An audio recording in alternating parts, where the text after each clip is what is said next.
for our audience's benefit, Nick is from London, so he really doesn't care what happens in Manchester. If you're in Manchester and watching this, I can let you have Nick's address. Apologies in advance. Hi everybody, and welcome to another episode of Coffee and Property. But today, episode 10, we're doing coffee, property and generational wealth. And I'd like to welcome back Nick Charles, author of Generational Wealth, to talk about wealth and how you build it and how it relates to UK property. So there doesn't even seem to be a common definition of wealth. No. What is wealth? So a lot of misconceptions about wealth. So the misconception is that wealth is predominantly financial capital. Mm-hmm. Now, everyone knows what financial capital is. That's property, your business, cash in the bank, pension, stocks and shares, crypto, etc., etc. We can go on about that forever, the types of financial capital. But the question is that what wealth is all about? Clearly it isn't. Now, if you've studied families like I have over the last 100, 200 years, the history of families and family wealth, I haven't been around for that long, clearly. I was about to say. I haven't been around for that long. I'm not that old. You look considerably younger than that. Thank you. Let's keep going. No, but seriously, if you study wealth over that period of time, the families that have managed to succeed in generational wealth, in passing the wealth down from generation to generation, are those that are focused on all the wealth. Now, when I coin all the wealth, in my opinion, that's human intellectual capital. You can add social capital there as well, but it's essentially the story behind the money. So those families that pass down the stories and the history, what does it mean? What did matriarch and patriarch go through to create that wealth? Where do they come from? What's the history of the family? What does the family name mean? Now, if I was to roll out the most famous names out there, the Rockefellers and the Rothschilds, clearly they've got this tied down to an absolute T. Mm-hmm. Whereas I can give you countless families that haven't done that, irrespective of money being made. Now, we're seeing now for the first time, probably in history, a lot of first generational wealth being created, predominantly because of tech. I mean, it's easy to make a lot of money quite quickly. Mm-hmm. If you look at the billionaire companies now, £1 billion value, $1 billion valued companies. Have you purchased UK property in the last 4 years and paid stamp duty? You may have a refund waiting. Over £2 billion in stamp duty is erroneously overpaid to HMRC each year. Complete our online form or give us a call to see if you are owed thousands from HMRC. 100 years ago, it took Harley Davidson about just over 100 years to get that $1 billion valuation. YouTube took them 12 months, which is incredible if you think about it, how quick it is. So we're seeing a lot more millionaires being made, but still struggling with that generational wealth aspect because the focus, and I don't want to criticize the professional industry, but if you look at the professional industry, their focus is preserving the financial capital. Mm-hmm. Whereas there is a lack, and I don't want to give away too much, read my book, clearly, which talks about this in more detail, but if you're going to pass down the financial capital, surely it makes sense to pass down the knowledge that goes with that financial capital so that you create good beneficiaries. Mm-hmm. And that's a strong term. Everyone, what's a good beneficiary? What on earth does that mean? Well, clearly someone who's prepared to receive that money. Mm-hmm. Is someone who's prepared to receive the leadership that goes with running a business, for example. Mm-hmm. And again, if you look at family businesses, the ones that have been around for multiple generations are because mother, father passed down, were actually there to hold hands and create the next CEO. They're all there to train the next CEO. And to run a business takes about 5 to 10 years to train a CEO. You can't simply give the reins to a 21-year-old and say, good luck, chap. Have a good time. Let's see where it takes you. I mean, it's a disaster. But it happens. And I'm sure you've got examples. I've got countless of examples. Or you take a property portfolio, which is in the millions, and say, here you go. Good luck with that. Yeah. With no property experience. No. I mean, it's a disaster. But why does it happen? I mean, for having accepted that most people think wealth is financial capital, how do you start building wealth, aka financial capital? Where do you start? Where do you start with financial capital? Wow. Well, all that comes down to what essentially it is that you're trying to achieve in your life. It's more like a life question rather than a financial question. Those that succeed in business are the ones that followed their passion. They found a gap in the market, clearly, and they worked bloody hard towards building that particular business, even in property. So I've got the clients that I work with that have built property and significant property portfolios. They started with one property, and then they worked on it. I mean, we've got quite a few, I call them accidental landlords, who had a business and then with excess cash bought property, and then the property portfolio exceeded the size of the business. That was class, especially if you're growing a business in the 70s, 80s and 90s. We've seen that countless times. But even those who've gone down the solely property route, the ones who've worked the property, literally worked on the property, as in they got their hands dirty. They became, they learnt the trade of builder, plumber, electrician, all the rules regarding lettings and management, etc. Before they then, and as the property then grew and as their capital grew, they acquired another one, and then they acquired another one, and then another one.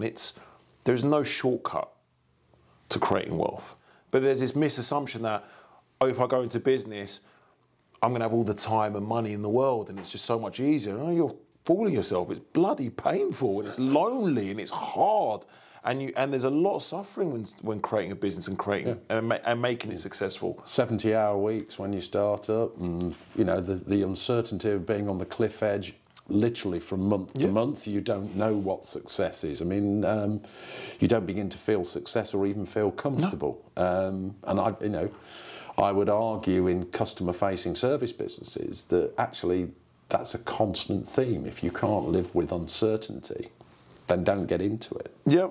And if you're not prepared to be uncomfortable, then don't go down the business route. So if you want to create success, you have to always have that element of uncomfortableness, if there's such a word, shall I say? Because once you relax, once you take your eye off the ball, and we've seen this with countless blue chip companies, you literally got comfortable, got fat, shall I say, got a little bit greedy, set back, and then took their eye off the competition, and now those companies don't even exist.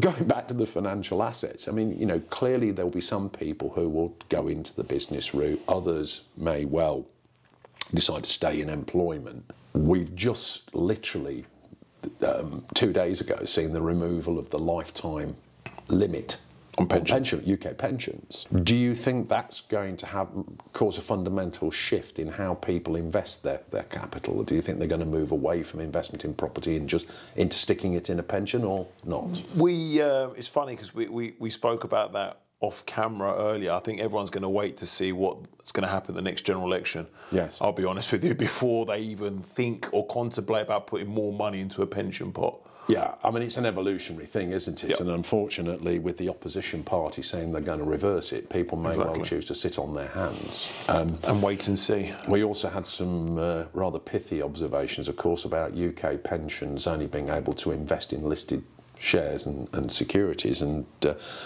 looking at some of the, I'll call it chaos with Silicon Valley Bank and Credit Suisse. Do you want your money invested in major companies? I'm not saying all major companies are bad, by the way, but, banks have always been a bellwether, and it worries even me that what's going on here. So, assuming that people do stay in property, and also let's take the counterpoint on that. If people choose to dispose of their property portfolios or part of their portfolios in order to get into cash, what taxes would they suffer?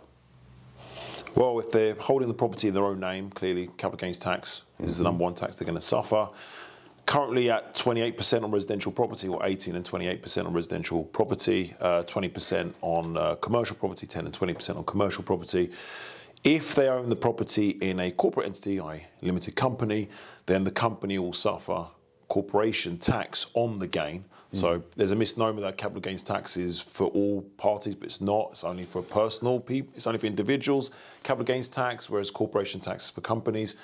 And we're now in an environment, or should I say we will be in 2 weeks' time, where corporation tax is going up to 25%. On profits over 250,000. On profits, and that includes gains as well. So it's an unclear market. So any decision you're going to make regarding selling your property, you need to make sure, is it feasible for you to sell the property? How much money are you going to make? We're currently, this year specifically, we're in an environment, it's a buyer's market. There's no two ways about it. It's not a seller's market. If you put your property on the market, you're going to get haggled down in price. You need to look at how much it's going to cost you. Do you have any penalties to pay on your mortgage as well? Have a look at that, because that could be quite painful. I've seen fixed rates charging up to 5% penalty charges. Don't want to be stung with that. Is it worth it? Can you ride the storm? Never sell in a buyer's market, I would say. But again, if you need the cash and you're desperate for the cash, then of course, clearly, and you've got no other option than sell. But before you make a rash decision, take a step back, take a deep breath, speak to your advisor, speak to your accountant, speak to your tax advisor, have a look at the numbers, speak to your estate agent as well. Find out what the demand is for that particular property or your portfolio. See how much you're going to get. Do the numbers before you make the rash decision by putting everything on the market and try and sell, because, because of all the fear that's being marketed brilliantly by the media. Yeah, I mean, it's interesting, isn't it? I mean, we've seen, I think it was Halifax, but certainly we've seen a lot of talk about there being a 10% drop in property prices over the course of the next 12 months. In fact, the Office of Budget Responsibility included that in the budget papers. What's your feeling? I mean, A, is that a crash? And B, is it actually going to happen? It brings back memories of when I spoke to an individual's very knowledgeable on property back in the last crash of 2008. And even then he said, the market is great for politics, but it doesn't really affect the individual person, because your property portfolio is your property portfolio. Yeah. And therefore you need to focus not on the market, the general market. You need to look at where your properties are, what the market is doing in your area, not generally. I mean, if you've got properties in London, who cares what's happening in Manchester? It's completely irrelevant. Whereas when the government steps out in the press, like I said, the major banks come out and make a statement, they're talking about the UK in general. Irrelevant. Look at your portfolio first and foremost. Speak to your local agents, because they know the market a lot better than most, if not all, MPs out there. Certainly Halifax. But we get this all the time, whereby I remember one year there was, I think it was one newspaper was saying the market's going down 10%, and on the same day another newspaper said actually the market's going up 10%. It's like, who the hell do you believe? Your fear-mongering is there to sell papers. Yeah, the Ministry of Guesswork. Yeah, it's look, bad news sells. Absolutely. And by the way, just for our audience's benefit, Nick is from London, so he really doesn't care what happens in Manchester. If you're in Manchester and watching this, I can let you have Nick's address. Apologies in advance. But no, I'm being specific. So, like, if you're terminology such as the market's going down, we're in a recession, goodness me, just carve that to one side, put it to one side. What's relevant to you? Yeah. Where is your portfolio? What is happening? Are your properties making you money? Do they churn a profit? I don't know. These are the questions you need to ask yourself. They're fundamental business decisions and fundamental business questions. You need to know where you are before you know where you're going to go. I mean, I for one don't agree with Halifax or the OBR, and I think because there's a chronic undersupply of housing in this country, there will always be an over-demand. And whether over-demand is, to use the phrase, dampened, but I cannot see it turning into an absence of demand. And I cannot, frankly, as a result, see that there'll be anywhere approaching a 10% drop. In fact, I think when we did our video on what's going to happen to the market in 2023, back in December last year, we forecast between 6 and 8% up. Wait to the end of December and see who's right. But let's wait and see. But look, every market has a correction. A correction doesn't mean recession. No, I know. Very different things. It's interesting. The OBI is sitting there going, we're not going to be in recession this year, technical recession. We're going to contract by 0.2%. Oh, by the way, inflation's going to fall to about 2.8%. The long-term trend on interest rates is below 4%, but nevertheless, we think the market's going to go down by 10. It's like, no. At the same moment, we all know that we've got inbound immigration from Hong Kong. We've got accommodating Ukrainian refugees. We've got a number of additional, what I call external pressures on the UK property market. Really, over the relatively short haul, we may see some falls, but I don't think they're going to be double-digit full percentage falls. And as we all know, if you look at the history of property prices over 50 years, property has never been less valuable in 5 years than it is today. We just don't see a long-term fall in it. So I agree. Would you agree it's still a good bellwether asset in terms of a hedge against inflation? And there's that saying, as safe as houses. Yeah. But yields have gone down remarkably, especially in London, which is why you're seeing a lot of overseas investors now buying outside of London, in other cities, such as Cardiff, Manchester, Leeds. It's incredible because there's more money to be made. Sheffield as well is another one, is another big one, which is, so do your numbers. Have a look at what you're trying to buy. Have a look at your strategy as well. There's just so many strategies out there in terms of what you need to buy. Buy to let is going to be difficult over the next 12 months because the cost of borrowing has gone up.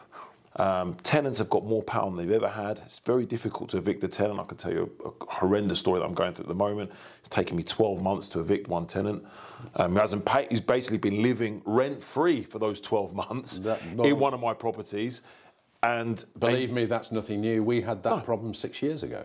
So, it's tough. But we can ride that storm because we've got a portfolio. But can you imagine if that was my only property and I haven't earned an income in 12 months, yet I'm still paying a mortgage on it? It's tough. It's a tough market out there to enter. But is it still safe property? Yeah, of course it is. But you need to do your homework. It's not about, if I buy a property, I'm guaranteed to make money on it. No, you're not. You can lose money. Property in the long run, so property is a long run business. Everyone that goes into property for short-term gains will always get stung. People who, and you need to also assess the risk when it comes to investing in property. Know what it is that you're doing. Build a power team. If you're serious about investing in property, build a power team.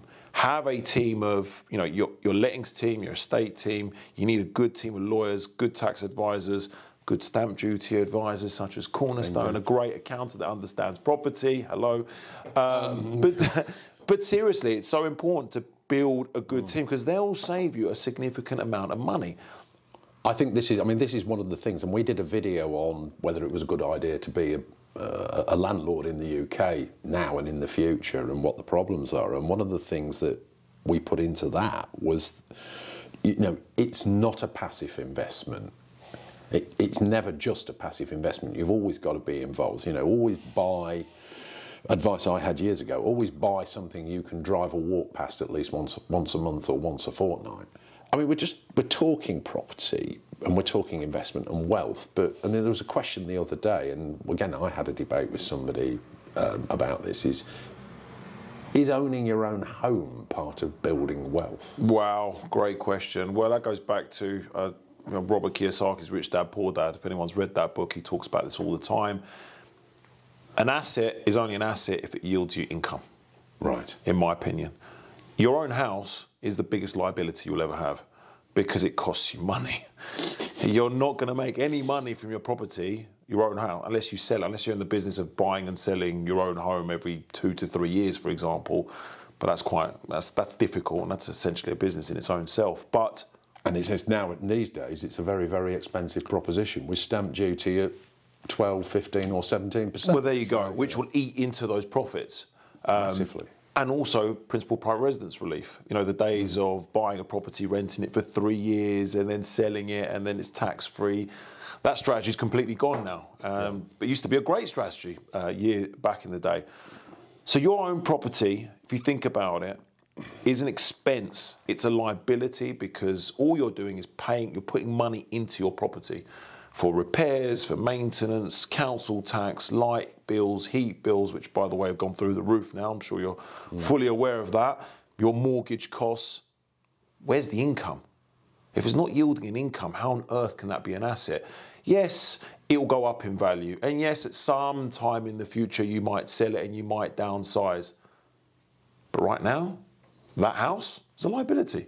Simple as that. It's not, and I know there's this run to get your foot in the property ladder, and it sounds great on TV. You know, let's get on the property ladder, everybody. But it's a liability, and the question is, can you afford it? And I'm seeing now that England is going to start copying Europe, whereby we're going to get a lot more renters rather than homeowners. I was about to say, so what you're suggesting is if you truly want to build wealth, don't own your own home, actually rent it from somebody else. But isn't that going to increase pressure in the private rental sector because we've got an undersupply? So it's a balancing act. Can you afford to buy that property, yes or no? Don't buy it because you think you're going to make money from it. Buy it because you can afford it and you like the idea of owning your own house, your own home, and you want to build a family. It's for personal reasons why you want to buy a house. If you can't afford it, don't buy it. Yeah, I was about to say it's more about personal security than it is about personal wealth, isn't it? Oh, 100%. Yeah, 100%. And also, there's lack of flexibility. You can rent a property, and if you don't like it, you can move somewhere else. You can't do that when you buy your own house. You can't just say, you know what, I've changed my mind, I'm leaving tomorrow. Too bad. Tough luck. That house is yours until you decide to sell it, and selling a house takes time. So that's, yeah, it is interesting, isn't it? Because, again, this debate we were having with this person who will not be named, what's the definition of security? You know, if you are somebody who can afford to buy a house, by the way, we're going to talk non-London prices, so don't worry, don't say I'm being unrealistically low. If you're going to spend $350,000, $400,000 on a house, but no mortgage, or do you go and spend £2.5 million on a house, but have a £2 million mortgage? Who's wealthier? Because you'd argue that, well, that guy's got equity of $500,000, but he could if he loses his job or loses his business and can't service the mortgage, that's gone. Correct. Whereas the person who's bought at $400,000 with no mortgage, they could lose their job.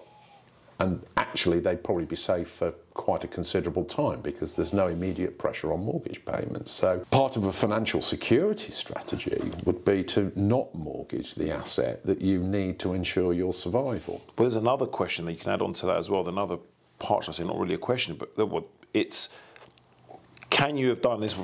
Sitting financial advisor will probably look at this and say, well, if you've got £400,000 cash, what rate of return can you get with that money if you don't put it into your own home? Yes. Can you get a rate of return greater than zero, which is essentially what you're getting if you put it in your own home, because it's not yielding you any return at all until you decide to eventually sell it at some stage in the future. So maybe the strategy is, well, I've got all this chunk of cash, can I grow that cash by diversifying my investments, and for the time being either buy a smaller home, stroke flat, or rent for the time being until I grow my wealth even more. And ultimately that's down to the individual's preferences and I'll call them predilections and needs. And is anyone out there prepared to give them that advice? So if you go to a financial advisor, their interest is in the commission and fees they're going to charge you. So they'll be like, oh no, put it in a fund. Put it in this investment plan, put it in a bond, put it in ... because they're earning from that advice. If you go to an estate agent, they'll say, oh, you have to buy property. Are you crazy? Of course. Oh, by the way, here are the properties we've got, of which we're earning 2% from every one we sell. You know, it's difficult. You know, the point I put out there is very, very hard to get that impartial advice. Who do you go to? Where do you go and see? I mean, this is why, it's predominantly the reason why we created the Charles Group, to give that impartial advice. Because we understand property, we understand tax, we understand investing. So if anyone comes to us, we can say, well, let's take a step back. What's correct for you? Not what's right for me, not how much commission I'm going to earn by putting you into a particular bond or investment vehicle. What is right for you? Let's ask you a series of questions.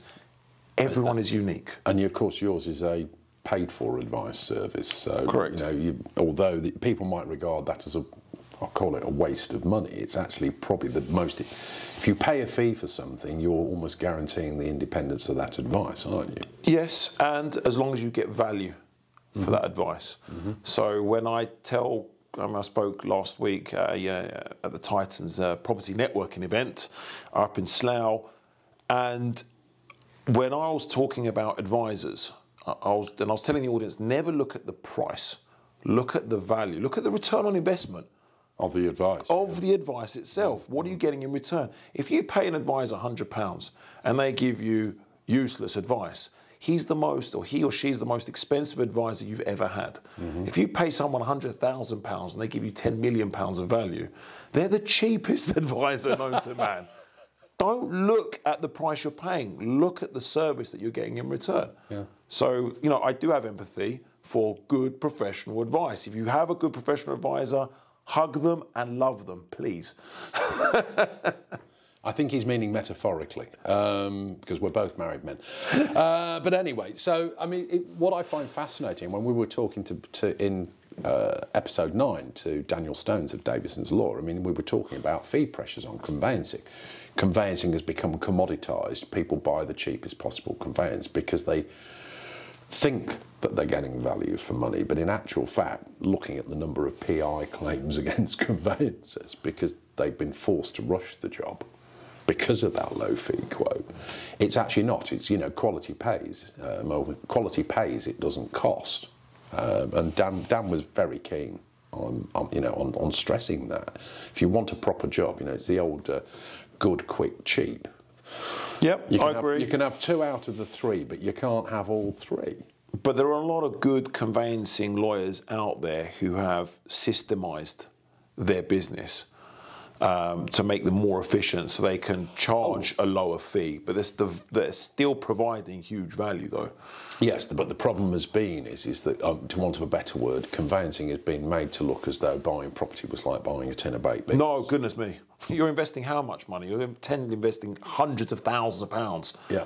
And if every tin of baked beans came with 300 pages of title search documents, surveys, and all the rest of it, would baked beans be quite as cheap? No, they wouldn't, they? So, it's not that simple. No, of course, and it also depends on how complex the transaction is. Right. So apartments, flats, leaseholds are a lot more complicated than a freehold house with its, with a plot of land. So be aware and ask your lawyer think how complex is the transaction you're buying. If you're buying a flat in a block, there are more questions to be had. There's more search that need to be done. If you're buying a freehold property, it's going to be a lot more simpler. Well, technically it should be, but again, the message, let's say, or the facts are in the small print. And you have to read the small print, and you have to employ a solicitor or conveyancer who's going to, I'll call it, raise those flags. The classic one is chancel repair insurance. Oh, yes, of course. Yeah. If you've got a church or you're within the boundary of a parish, there's a very good chance that there's a historic obligation to contribute to the cost of repair of the church, known as a chancel repair obligation. We've kind of wandered off the block a little bit, but it's been great fun talking about these things. So we talked about starting to build wealth. We've mentioned pensions. We've mentioned IFAs and investment in funds and bonds. Diversification into property. Are there any new ways to build wealth? Well, the new buzzword is cryptocurrency, which is exceptionally high risk. I have got clients who've made significant amount of money through crypto, but they knew what they were doing. It's like any nuance, any new investment or new business, you have to do your homework. And they really, really studied the market. I couldn't do it because I don't know much about cryptocurrency apart from what I've been told and what I've read. But it's very easy to lose your money. It's very easy to be defrauded. It's very easy to put your money into an exchange that ends up going pop. As we've seen I've seen several times, especially in the last 12 months. But it's a buzzword, and everyone has made the false assumption with cryptocurrency it's easy money. Get out of your head about easy money. There's no shortcuts. There's nothing as easy money. You have to build your wealth on a gradual basis. It's the same with business. It's the same with property. And even with cryptocurrency, you've got to do your homework. You've got to know the market. It's very, very risky. So don't put all your eggs in one basket. Diversification always works. Spread your risk. Any right-minded financial advisor will tell you to spread your risk. Don't put everything in one place. Even pensions. My previous accountancy firm, Chantry Velicott, several of the partners put all of their wealth into a pension pot, I think it was Provident, I believe, that ended up going bust. Oh dear. So they had to cancel their retirement plans. And that was painful, but who told them to put literally all their eggs in one basket? Don't do that, diversify. Okay, no, well, it's interesting. I mean, this has been absolutely fascinating chat. As usual, we've gone completely off and wandered all over. I love the it. plot. Thanks so much for your time today, Nick. No, It's you're been more than great welcome. to see you, mate. If you like this video, please click like, please subscribe. There'll be links in the description below to Cornerstone, to SDLT Refunds, and naturally to the Charles Group and to Nick's book. If you've got any questions about property, about wealth, about taxes, contact us. We're more than happy to help you. I've been David Hanna for Cornerstone Tax SDLT Refunds with Nick Charles from the Charles Group. Thank you for listening. Thanks again.